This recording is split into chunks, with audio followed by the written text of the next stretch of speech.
매일 아침 책 읽기로 하루를 시작하는 행복 습관, 미라클 독서입니다. 오늘 함께 읽어볼 책은 굿 라이프, 내 삶을 바꾸는 심리학의 지혜, 행복을 넘어 굿 라이프로 인생을 설계하라. 최인철 지음 21세기 북수에서 펴낸 책입니다. 차례 먼저 살펴볼게요. 프리페이스, 프롤로그, 행복을 넘어 굿 라이프로. 파트 1. 행복한 삶. 챕터 1. 행복의 의미. 챕터 2. 행복과 유전에 관한 올바른 생각. 챕터 3. 행복한 사람들의 삶의 기술. 파트 2. 의미 있는 삶. 챕터 4. 의미의 의미. 챕터 5. 의미와 쾌락의 차이. 챕터 6. 소명과 성취. 파트 3. 품격 있는 삶. 에필로그, 굿 라이프 10계명. 차례는 이렇게 되어 있고요. 프리페이스부터 읽어보도록 하겠습니다. 이 책은 일종의 자작곡이다. 2007년에 쓴 프레임이 다른 학자들의 연구 성과를 저자의 관점으로 해석하고 편집한 리메이크 노래였다면 굿 라이프는 저자가 지난 10여 년간 제자들과 직접 수행한 연구 결과들에 기초해 써내려간 자작곡이다. 학자라면 자기 연구반을 소개하기보다는 전공 분야의 연구들을 체계적으로 소개해서 독자들의 지식의 지평을 넓히는 데 기여하는 것이 마땅하다. 하지만 그러기에는 학문의 깊이가 일천하고 전작인 프레임을 통해서 그 역할을 한 번은 했다는 점을 핑계삼아 이번에는 저자 연구팀의 연구를 중심으로 책을 쓰게 되었다. 행복에 관한 책을 써야겠다는 목표를 처음부터 가지고 있었던 것은 아니었다. 지난 10여 년간 해온 연구들과 그 연구들에 기초하여 발표한 논문들을 정리하다 보니 제법 많은 데이터가 쌓였다는 사실을 알게 되었다. 그 연구들이 일정한 주제들로 정리될 수 있다는 사실도 깨달았다. 굿 라이프는 그렇게 우연히 탄생했다. 이 책을 쓰면서 학자에게 최고의 행복은 자기 데이터로 자기 이야기를 만들어가는 것이라는 점을 깨닫게 되었다. 남의 데이터를 활용해서 자기 이야기를 만드는 것도 매력적인 작업이지만 궁극의 학문적 도전은 자기가 쌓아온 데이터만으로 자기만의 이야기를 만드는 것임을 깨닫게 된 것이다. 그렇다고 굿 라이프가 대단한 작품은 아니다. 자작곡이라고 하지만 꼭 필요한 경우에는 다른 학자들의 연구를 소개했다. 자작곡을 쓰겠다는 욕심 때문에 다른 학자들의 연구를 의도적으로 혹은 무지에 의해서 누락하는 실수도 범했다. 공부의 깊이가 더해지고 더 많은 데이터가 축적되면 언젠가 굿 라이프 2.0을 다시 쓰겠다는 다짐으로 마음의 부담을 내려놓고 이 책을 출간하게 된 것이다. 굿 라이프는 저자의 자작곡이면서 동시에 저자 연구팀의 공동의 산물이다. 서울대학교 행복연구센터와 서울대학교 심리학과 대학원에서 함께 연구를 진행한 제자들이 없었다면 이 책의 단 한 줄도 완성될 수 없었다. 이 책은 온전히 이들의 성과다. 좋은 연구는 좋은 결과를 내는 연구만이 아니라 오랫동안 지속적으로 일관되게 하는 연구다. 그런 연구를 위해서는 충분한 재정적 지원과 행정적 지원이 필수다. 그리고 이에 못지않게 중요한 것이 연구의 의미다. 자신의 연구가 세상을 더 나은 곳으로 만드는 데 기여한다는 의미가 있을 때라야 지속적인 연구가 가능하다. 제자에게는 운 좋게도 그런 재정적 지원과 행정적 지원, 그리고 연구의 의미를 제공해주는 사람이 많이 있었다. 행복연구센터의 모든 연구원과 대한민국 행복수업 프로젝트를 함께하고 있는 전국의 행복교사들이 그런 분들이었다. 또한 아낌없는 후원과 지지로 연구의 수고를 가볍게 해주고 좋은 삶의 모범을 직접 보여준 도반들께 진심으로 감사드린다. 특히 플라톤 아카데미 최창원 이사님과 이 회사의 지원과 지지는 절대적이었다. 이분들의 도움에 비하면 한없이 부족한 책이다. 좋은 출판사와 편집자를 파트너로 만나게 된 것도 큰 행운이었다. 북21 김영곤 대표님과 김수연 팀장님께 감사드린다. 끝으로 나의 굿 라이프를 완성해준 사랑하는 아내와 두 아이들, 그리고 연로하신 부모님께 무한한 사랑과 감사를 보낸다. 2018년 6월 최인철. 프롤로그. 행복을 넘어 군 라이프로. 인간은 모두 이론가다. 이론가답게 우리는 각자의 이론에 따라 자신의 삶을 살아간다. 행복도 마찬가지다. 행복에 관한 자신의 이론이 각자의 행복을 만들어간다. 따라서 원하는 만큼의 행복을 누리고 있지 못한다면 자신의 기질이나 환경이 문제일 수도 있지만 행복에 대한 자신의 이론이 문제일 수도 있다는 생각을 해봐야 한다. 어쩌면 우리는 행복을 순간의 쾌락 정도로만 오해하고 있는지도 모른다. 어쩌면 우리는 행복이라는 이름에 특별한 감정이 따로 있을 것이라고 오해한 나머지 이미 충분히 즐겁고 호기심이 충만하고 삶의 고요함을 누리고 있으면서도 행복하지 않다고 불안해하는지도 모른다. 어쩌면 우리는 행복이 성공을 포기해야만 찾아오는 것이라고 오해한 나머지 행복해지는 것을 주저하는지도 모른다. 어쩌면 우리는 행복이 유전의 산물이기 때문에 노력해도 소용없다는 냉소주의에 빠져 있는지도 모른다. 어쩌면 우리는 생존과 번식만이 인간의 궁극적 목적이라는 진화 심리학의 논리 앞에서 쩔쩔매고 있는지도 모른다. 어쩌면 우리는 행복을 철저하게 마음의 문제라고만 생각한 나머지 라이프 스타일을 바꾸는 것을 등한시하고 있는지도 모른다. 어쩌면 우리는 행복은 도덕이나 윤리와는 무관한 것이라고 생각한 나머지 타인의 행복을 해치면서까지 자신의 행복을 추구하는 품격 없는 삶을 살고 있는지도 모른다. 굿라이프는 이런 오해와 염려를 다루고 있다. 굿라이프가 행복에 관한 모든 문제의 정답을 줄 수는 없지만 적어도 행복에 대한 균형 감각은 제공해 줄 수 있으리라 기대한다.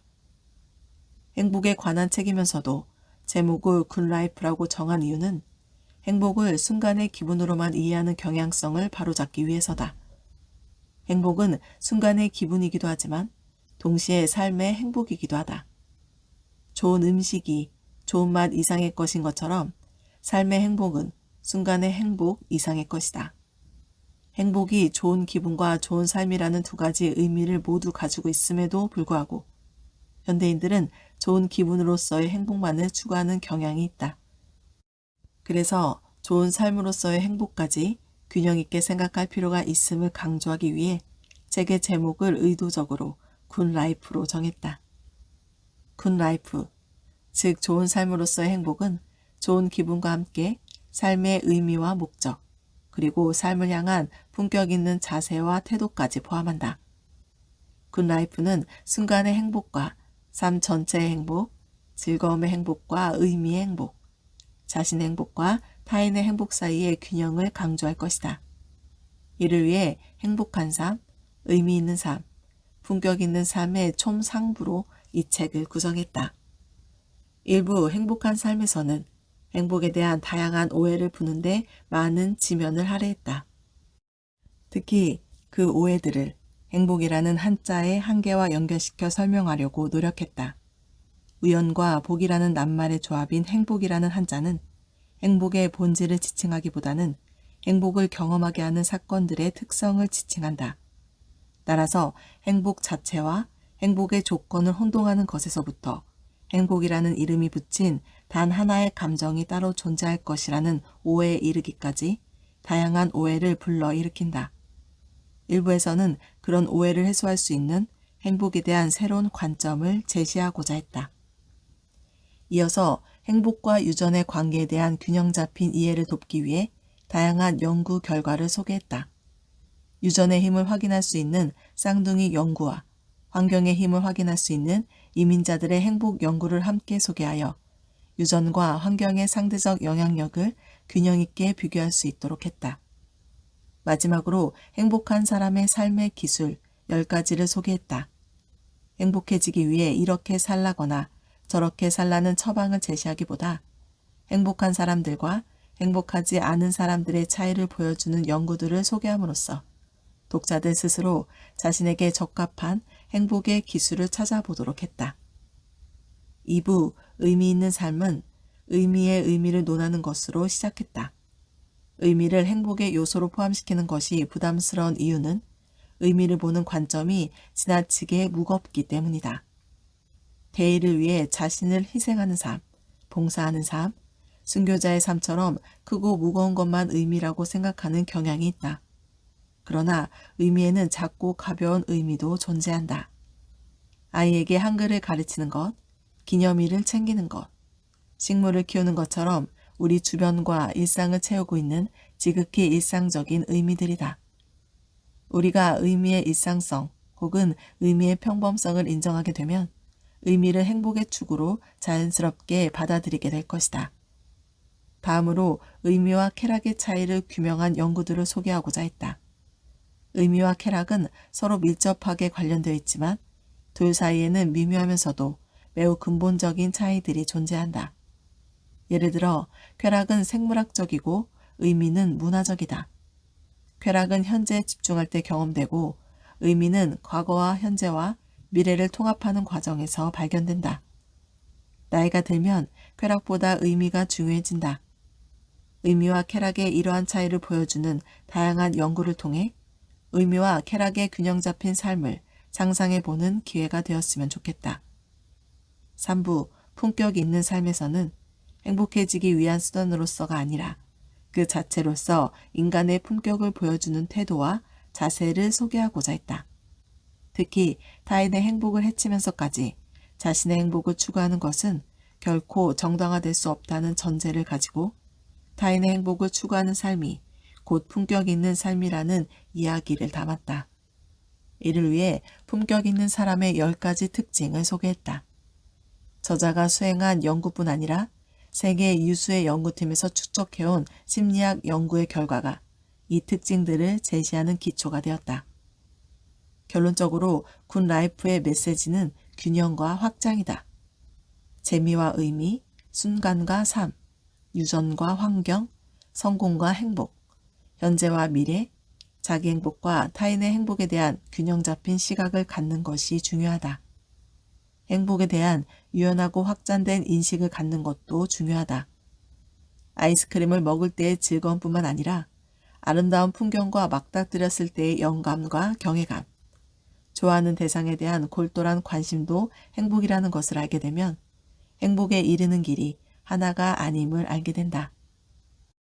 자기 희생을 요구하는 무거운 의미뿐만 아니라 아이와 함께 야구장에 가는 것과 같은 가벼운 의미도 의미임을 아는 것 역시 의식의 확장을 가져온다.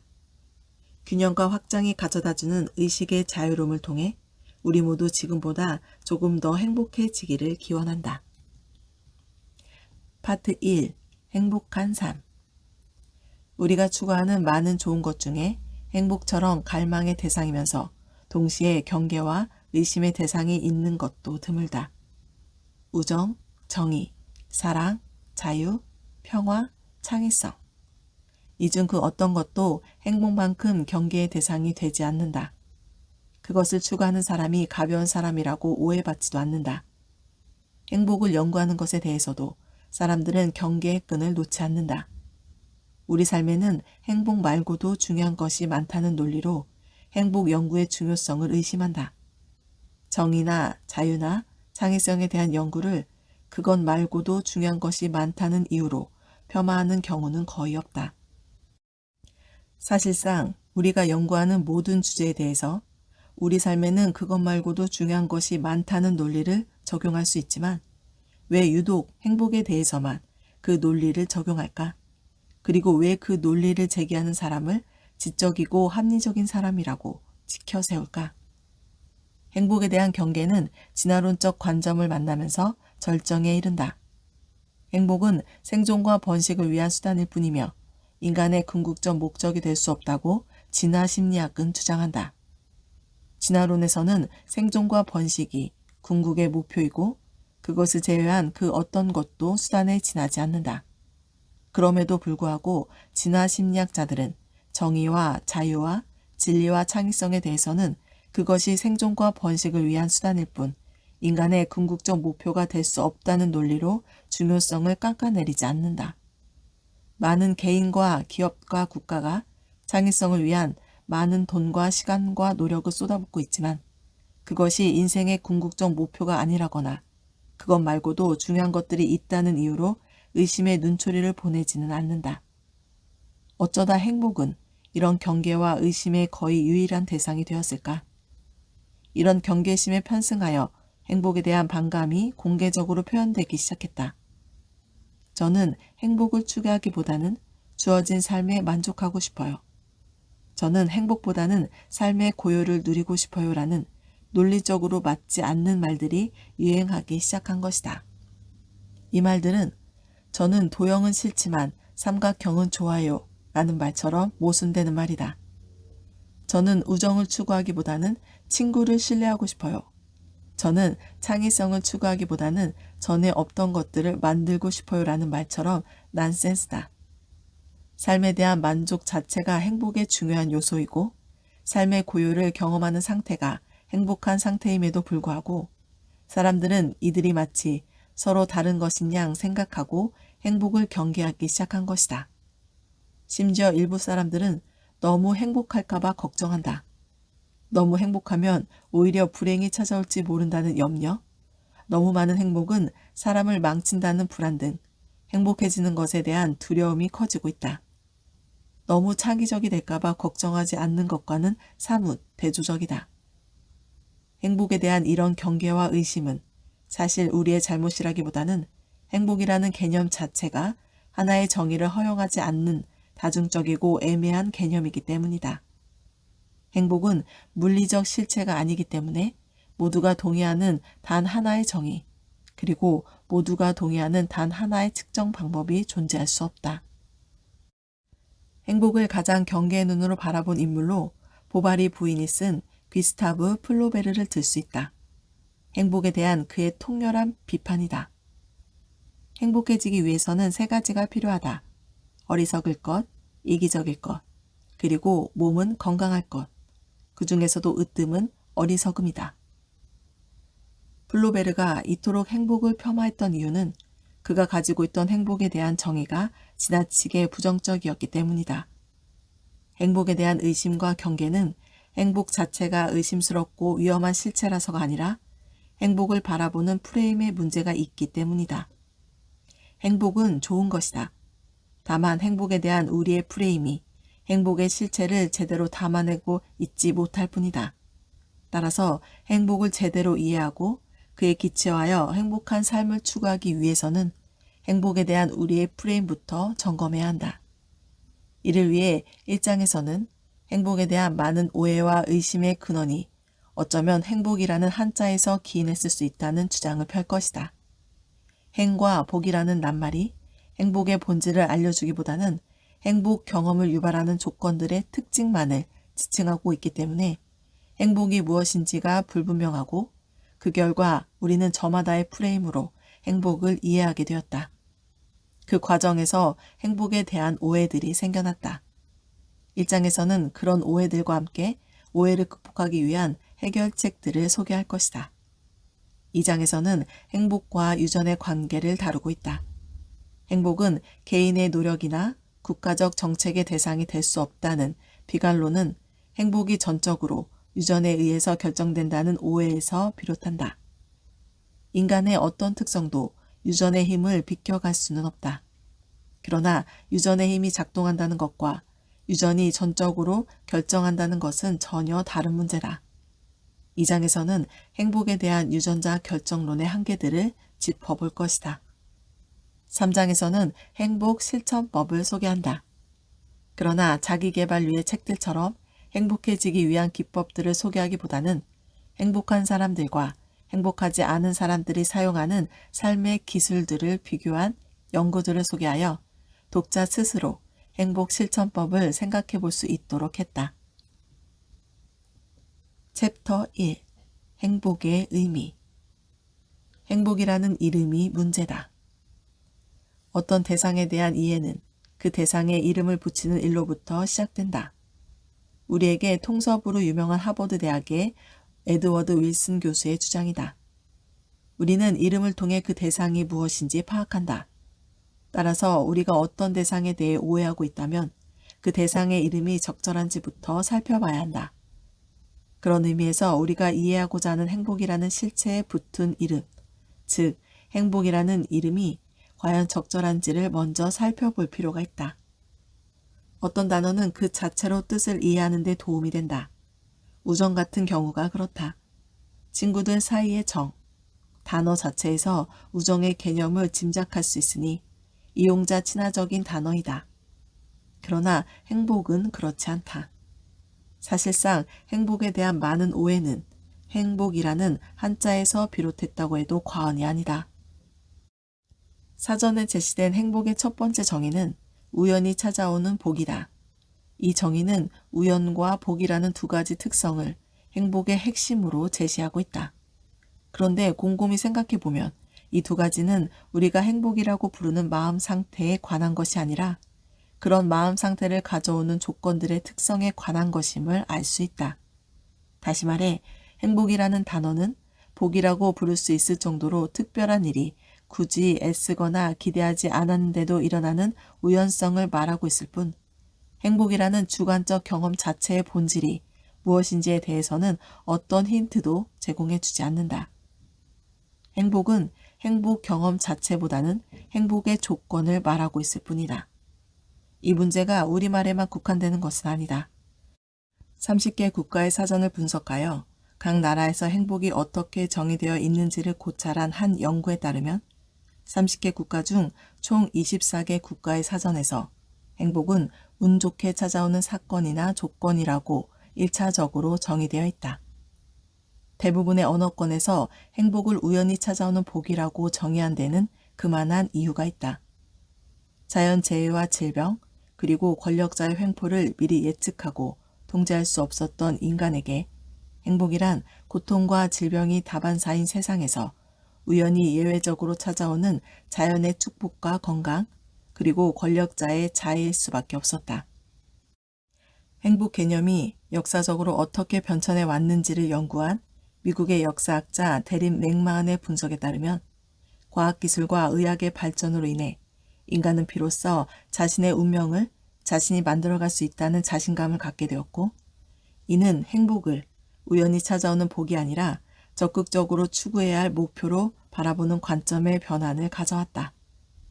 그럼에도 불구하고 행복에 관한 인류 초기의 생각들이 여전히 각 나라의 말 속에 유산으로 남아있기 때문에 행복을 가리키는 많은 나라의 단어들은 행복이라는 한자처럼 행복 경험의 본질 자체보다는 그것을 가져오는 사건들의 우연성과 예외성을 나타나게 되었다.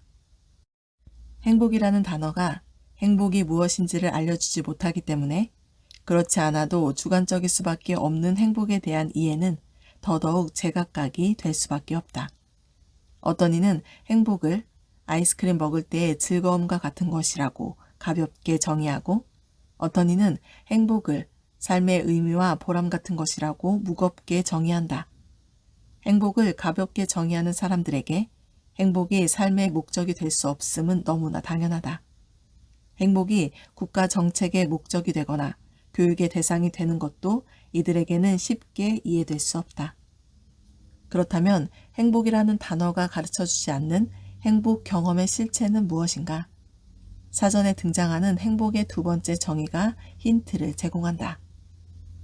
생활의 만족과 삶의 보람을 느끼는 흐뭇한 상태. 두 번째 사전적 정의에 따르면 행복이란 자기 삶에 대한 만족과 보람, 그리고 흐뭇한 상태다. 이 정의는 심리학자들이 주관적 안정감이라고 부르는 행복에 대한 정의와 정확히 일치한다.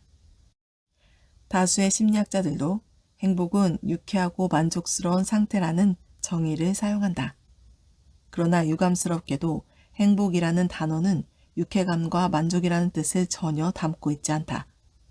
기분이 쾌하고 자기 삶에 대해 스스로 만족한 상태가 행복임을 전달하기에는 행복이라는 이름이 적합하지 않은 것이다. 한마디로 행복이라는 실체와 행복이라는 단어는 잘못된 만남이라고 할 수 있다. 그렇다면 행복이라는 마음 상태를 제대로 전달하기 위해 이름을 바꿔보면 어떨까? 행복의 조건이 아니라 행복 경험 자체의 본질을 더 직접적으로 알려주는 이름이 없을까? 일본식 한자인 행복이 생겨나기 전에 우리를 비롯한 동양 문화권 사람들이 행복을 표현하기 위해 사용한 단어들에서 힌트를 찾아볼 수 있지 않을까? 아래는 고전 연구자인 박재희 박사가 2012년에 쓴 칼럼에 등장하는 내용이다. 남의 시선과 기대에 연연하지 않고 내 영혼의 소리에 귀를 기울이고 사는 삶의 자세다. 이렇게 사는 사람은 언제나 마음이 만족스럽다. 그 만족의 상태를 자겸이라고 한다. 겸은 만족스러운 것이다. 남의 시선에 연연하지 않고 자신의 삶의 만족스러운 상태를 바로 쾌족이라 한다. 중국 송나라 시대 유학자 주의가 엮은 대학 장구에 나오는 성기의 무작위, 차지위자겸, 겸쾌족이라는 문장을 해석한 글인데 여기 등장하는 쾌족이라는 단어는 글자 그대로 기분이 상쾌하고 자기 삶에 만족하는 심리 상태를 지칭한다. 행복이라는 단어보다 훨씬 더 정확하고 직접적으로 행복의 심리적 상태를 표현하고 있다. 행복이라는 한자 대신에 쾌족이라는 한자를 써야 한다고 주장하는 것은 아니다. 행복이라는 심리적 경험의 본질에 대해서 우리가 제각각 다른 생각을 하고 그 과정에서 오해가 생기는 이유가 행복이라는 한자의 한계라면 행복이 무엇인지 고민할 때마다 앞으로는 쾌족이라는 단어를 함께 떠올리기를 제안하는 것이다. 행복이 무엇인지 물어보면 많은 사람이 건강하고 가족이 화목한 것, 돈을 많이 버는 것, 좋은 사람과 결혼하는 것 등과 같은 행복의 조건들만을 이야기하고 정작 행복 경험 자체의 본질은 언급하지 않는 이유도 행복이라는 단어 자체가 행복의 조건만을 가리키고 있기 때문이다. 행복한 삶을 위한 첫걸음은 행복의 조건과 행복 자체를 구분하는 것이다. 행복에 관한 대화를 나눌 때 누군가는 행복의 조건을 이야기하고 누군가는 행복 경험 자체를 이야기하고 있다면 대화의 접점을 찾기 어렵다. 행복의 조건을 이해하기 위해서는 행복이라는 한자의 의미를, 행복 경험의 본질을 이해하기 위해서는 쾌족이라는 한자의 의미를 되새길 필요가 있다. 오늘 미라클 독서는 여기까지 읽도록 하겠습니다. 오늘도 감사합니다.